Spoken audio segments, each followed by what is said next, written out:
جب میں نے اپنے شوہر کی اجازت سے یہاں بھی کیس کروانا شروع کر دیے۔ کچھ ہی وقت میں بہت مشہور ہو گئی۔ میرے پاس کیس آتا تو میں اسے فوراً حل کر دیتی۔ میرے شوہر کی پہلی بیوی اکثر مجھے چھپ چھپ کر دیکھتی۔ میں نے اسے سکھانے کی کوشش کی۔ مجھے لگا اسے بھی یہ سب سیکھنے کا بہت شوق ہے، مگر میں اسے کچھ سکھانا نہیں چاہتی تھی کیونکہ وہ میری سوتن تھی۔ اگر وہ بھی سب کچھ سیکھ لیتی تو ہم برابر ہو جاتے، اسی لیے میں نے نہ کر دی۔ شوہر کے معاملے میں اگر عورت خود غرض ہو جاتی ہے، مجھے بھی ڈر تھا کہ کہیں وہ مجھے چھوڑ نہ دے، لیکن ایسا کچھ نہیں ہوا۔ ابھی مجھے یہاں آئے ہوئے 1 مہینہ ہی ہوا تھا۔ میرا شوہر بہت سخت گیر انسان تھا، مگر وہ اچھا بھی تھا۔ اکثر مجھے اپنے ساتھ باہر لے جاتا۔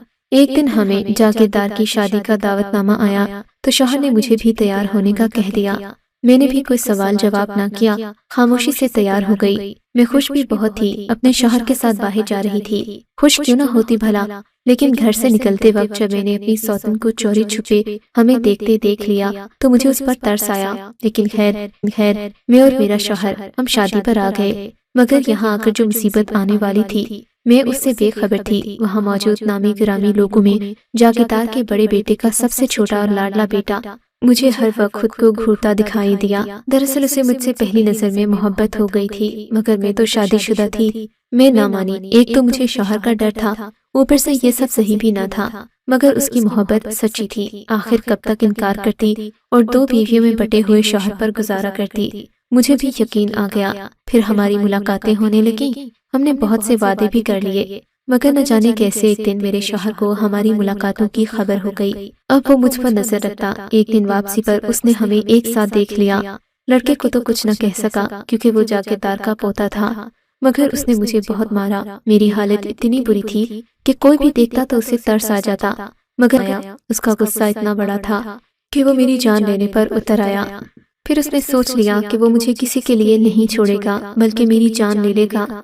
تب میں نے تمہاری ماں سے کہا کہ مجھے بچا لو، جو کہو گی میں کروں گی۔ میں اس کے پیروں میں پڑ گئی۔ پتہ نہیں اسے کیا ہوا، لیکن کوئی جواب وہ نہیں دے پا رہی تھی۔ میں بہت روئی، اس کے آگے گڑگڑائی کہ مجھے بچا لو۔ آخرکار اسے مجھ پر ترس آ ہی گیا، مگر میری مدد کرنے سے پہلے اس نے میرے سامنے ایک شرط رکھی۔ میں اس وقت اتنی بے بس اور لاچار تھی کہ بغیر سنے ہی مان گئی۔ اس نے مجھ سے کہہ لیا کہ آج کے بعد جو بھی کیس آیا تم کرو گی، لیکن نام میرا ہوگا۔ میں تمہیں رہنے کے لیے جگہ، کھانے پینے کا سامان مہیا کروں گی، سب سے بڑھ کر تمہاری جان بچا لوں گی اپنے شوہر سے، اور اب سے تم برقعے میں کیس کرو گی۔ میرے لیے اس سے بڑھ کر خوشی کی بات کیا ہو سکتی تھی کہ میری جان خلاصی ہو رہی تھی، ورنہ وہ تو سچ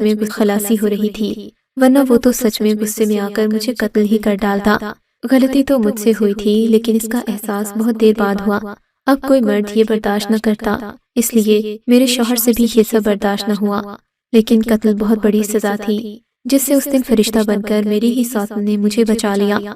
پھر اس نے مجھے یہاں تہ خانے میں چھپا دیا اور کہا کہ یہاں تمہیں کھانا بھی ملے گا، میں تمہیں سب کچھ دوں گی، شوہر سے بھی بچا لوں گی، اگر کہو تو آدھے پیسے بھی دوں گی، مگر تم کبھی یہاں سے باہر نہیں آؤ گی اگر اپنی جان کی فکر ہے۔ اگر کبھی تم نکل آئیں تو میں کچھ نہیں کر پاؤں گی۔ اس طرح میں مان گئی، مگر جو بات سب پوچھتے اور یقین نہیں کرتے وہ یہ کہ میرے ہاتھ میں ایسی کون سی جادو کی چھڑی تھی جو کیس 5 منٹ میں ہو جاتا۔ تو اس کا بھی ایک قصہ تھا۔ یہ بات 20 سال پرانی ہے۔ میں کلینک میں نوکری کرتی، تب کوئی آپریشن اتنا نہیں ہوتا تھا، نہ کسی کے پاس اتنے پیسے، اپنی اور اپنے بچوں کی جان سے ہاتھ دھو بیٹھتی، مگر اس کا افسوس کسی کو بھی نہ ہوتا۔ میرے ایک بہت بڑے کلینک میں نوکری ہو گئی۔ میں نرس تھی، ڈاکٹر کے ساتھ اس کے آپریشن روم میں ہوتی، میری ڈیوٹی وہاں ہوتی۔ میں نے اس ڈاکٹر سے بہت کچھ سیکھ لیا، مگر وہ ڈاکٹر بہت مہنگی تھی۔ میں نے آپریشن کرنا تو سیکھ لیا، لیکن تب آپریشن کا دور اتنا عام نہیں تھا، کسی کو پتہ بھی نہیں تھا کہ آپریشن چیز کیا ہوتی ہے۔ جن کو پتہ چل بھی جاتا تو وہ ڈاکٹر اتنی مہنگی تھی کہ ہر کوئی اس سے آپریشن نہیں کروا سکتا تھا۔ خیر عام دنوں کی طرح میں بھی روز ڈیوٹی پر آتی، اپنی نوکری اچھے سے کرتی اور گھر چلی جاتی۔ لیکن ایک دن ایک کیس آیا جس میں ایک لڑکی درد سے تڑپ رہی تھی، اس کے آنسو نہیں رک رہے تھے۔ اس کو دیکھتے ہی مجھے بہت افسوس ہوا کیونکہ ان کے پاس پیسے نہیں تھے۔ اس کی ماں نے ڈاکٹر کی بہت منتیں کیں، اس کے پاؤں پڑ گئی، مگر ان کو تو بس پیسے سے غرض تھی۔ کسی کی جان جا رہی ہے اس سے انہیں کوئی فرق نہ پڑتا تھا۔ کون سا ان کے گھر سے کوئی آیا تھا؟ آپریشن کروانا ہے تو پیسے جمع کرواؤ، ورنہ کسی اور جگہ اپنی بیٹی کو لے جاؤ۔ ڈاکٹر یہ کہتے ہی وہاں سے چلی گئی۔ لیکن پھر کوئی ڈاکٹر بھی نہ مانا۔ دیکھتے ہی دیکھتے ہسپتال خالی ہو گیا۔ وہ ابھی تک بیٹھی وہیں پر زاروں قطار رو رہی تھی۔ تب وہ اٹھ کر میرے پاس آئی، میرے پیر پڑ گئی۔ میڈم، مہربانی کر کے میری بچی کو بچا لو، یہ بہت تکلیف میں ہے۔ آپ بھی ایک لڑکی ہو، کبھی نہ کبھی یہ وقت آپ پر بھی آئے گا، ہماری مدد کرو۔ مجھے ترس آ گیا۔ میں نے کہا، اپنی بیٹی اندر لے آؤ، اس سے پہلے کہ کوئی اور دیکھ لے۔ مجھے آپریشن کرنا آتا ہے، میں تمہاری مدد کروں گی۔ میں اسے اندر لے گئی۔ میرا تجربہ کافی زیادہ ہو چکا تھا، میں نے بہت آپریشن دیکھے تھے، کافی بار تو میں ڈاکٹر کی مدد بھی کر چکی تھی۔ مجھے اینستھیزیا یعنی نشہ دے کر مریض کو بے ہوش کرنا بھی آتا تھا۔ میں نے جلدی سے اس کو بیڈ کرنا بھی آتا تھا۔ میں نے جلدی سے اس کو بیڈ پر لٹایا، آپریشن شروع کر دیا۔ تھوڑی دیر کے بعد جب آپریشن ختم ہوا تو ماں اور بچہ دونوں صحیح سلامت تھے۔ وہ عورت آنکھوں میں آنسو لیے، چہرے پر مسکراہٹ لیے میرے پاس آئی۔ اس نے میرا ہاتھ پکڑا اور اسے چوم کر اپنی آنکھوں سے لگا لیا۔ تم فرشتہ ہو، ہم ماں بیٹی کے لیے، اللہ تمہارے نصیب اچھے کرے۔ اس نے مجھے دعا دی، تم بہت نیک دل انسان ہو۔ میری اللہ سے دعا ہے کہ تمہارے ہاتھ سے کوئی بھی مریض نہ مرے بلکہ ہر کیس کامیاب ہو۔ تم نے رات کے اس وقت ہماری مدد کی ہے جب کسی نے ہماری مدد نہیں کی۔ میرے دل سے دعا ہے تمہارے پاس جو بھی کیس ہو وہ فوراً ہو جائے۔ اس لڑکی نے بھی کہا، جب میں اتنی تکلیف میں تھی مجھے لگا میں زندہ نہیں رہ سکوں گی، تب تم نے میری مدد کی۔ جہاں سب نے پیسے کی لالچ میں مدد نہ کی، وہاں تم نے مدد کی، میری اور میرے بچے کی جان بچا لی۔ تم نے خود آپریشن کیا ہے۔ اللہ تمہارے ہاتھ میں اتنی شفا دے کہ تمہارے پاس جو بھی کیس آئے وہ 5 منٹ میں حل ہو جائے۔ وہ بوڑھی عورت اور اس لڑکی کی دعا سے جو درد میں اتنا تڑپی تھی، واقعی میرے ہاتھ سے سب کچھ اچھا ہونے لگا، کبھی کوئی کیس خراب نہ ہوتا۔ اس طرح میں مشہور ہو گئی، مجھے عزت ملی، مگر میں کبھی بھی اس بوڑھی اماں اور لڑکی کو بھول نہیں پائی۔ یہ تو میرے ہاتھ کی کرامت کی بات تھی، بس تب سے میں یہی ہوں، اس قید خانے میں۔ یہاں کی 4 دیواری میرا سب کچھ ہے۔ تو بہت سونی ہے، پہلے تو بہت چھوٹی تھی، مجھے کہتی تھی میں تیرا بھائی لاؤں گی، لیکن شاید میری قسمت ہی خراب تھی، نصیب میں نہیں تھا۔ برقع اس لیے پہنتی ہوں کہ کوئی پہچان نہ لے۔ چل اب تو جا میری بچی، یہاں سے چلی جا، تیرا باپ آ گیا، اگر اسے میرا پتہ چل گیا تو وہ میرے ساتھ تجھے بھی مار دے گا۔ میں اپنا سا دماغ لے کر اپنے کمرے میں آ گئی۔ میری سمجھ میں نہیں آ رہا تھا کہ چھوٹی امی سے غلطی ہوئی تھی، کرنے کی کوشش کرنا سراسر غلط تھا، اور میری اپنی ماں، اس نے کیا کیا، اس نے بھی مجبوری کا فائدہ اٹھاتے ہوئے ان کو قید کر لیا، ان کو اپنی باندی بنا لیا، ان سے کام لیتی، بدلے میں ان کو سب کی نظر میں عزت ملتی، اور خود اپنی ماں کی طرح بننا چاہتی تھی، لیکن اب نہیں، اب میں ان کو قید سے رہا کروا کر ہی رہوں گی۔ یہ سوچتے ہی میں سو گئی، مگر انجان تھی، وہ اوپر بیٹھی ذات تو سب جانتی ہے، مجھے نہیں معلوم تھا وہ خود ہی اس کی آزادی کا پروانہ مجھے تھمانے والی ہے۔ اگلے دن اٹھی تو گھر میں کوہرام مچ چکا تھا، میری ماں اپنا سینہ پیٹ رہی تھی، پاس ہی میرے باپ کی میت پڑی تھی۔ اماں کے لاکھ منع کرنے کے باوجود بابا نہ مانے اور رات ہی وہاں سے واپسی کے لیے روانہ ہو گئے۔ راستے میں لوٹ مار کرنے والے ڈاکو آئے، ابا مقابلہ کرنے چلے، جس کی وجہ سے ڈاکو نے ان کی جان لے لی اور ابا اللہ کو پیارے ہو گئے۔ مجھے بھی افسوس تھا، جیسا بھی تھا میرا باپ تھا، کچھ دن ایسے ہی گزرے۔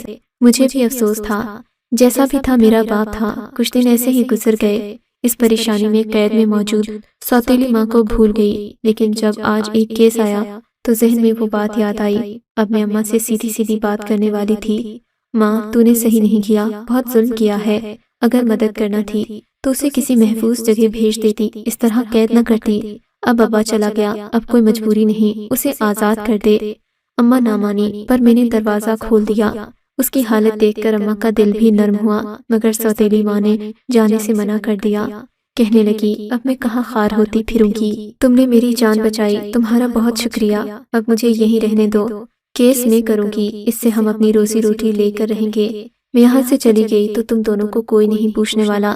تو نے میرے ساتھ نیکی کی، مجھے قید سے رہا کروایا، اب میری نیکی سمجھ لو۔ مجھے اب ایک تہہ خانے میں رہتے ہوئے بہت سے رشتوں سے محروم ہوں، ان میں ایک رشتہ ماں کا بھی ہے، جو مجھے تب تو ماں بننے کا سکھ نہ ملا، لیکن اب مجھے خود کو محسوس کر لینے دو۔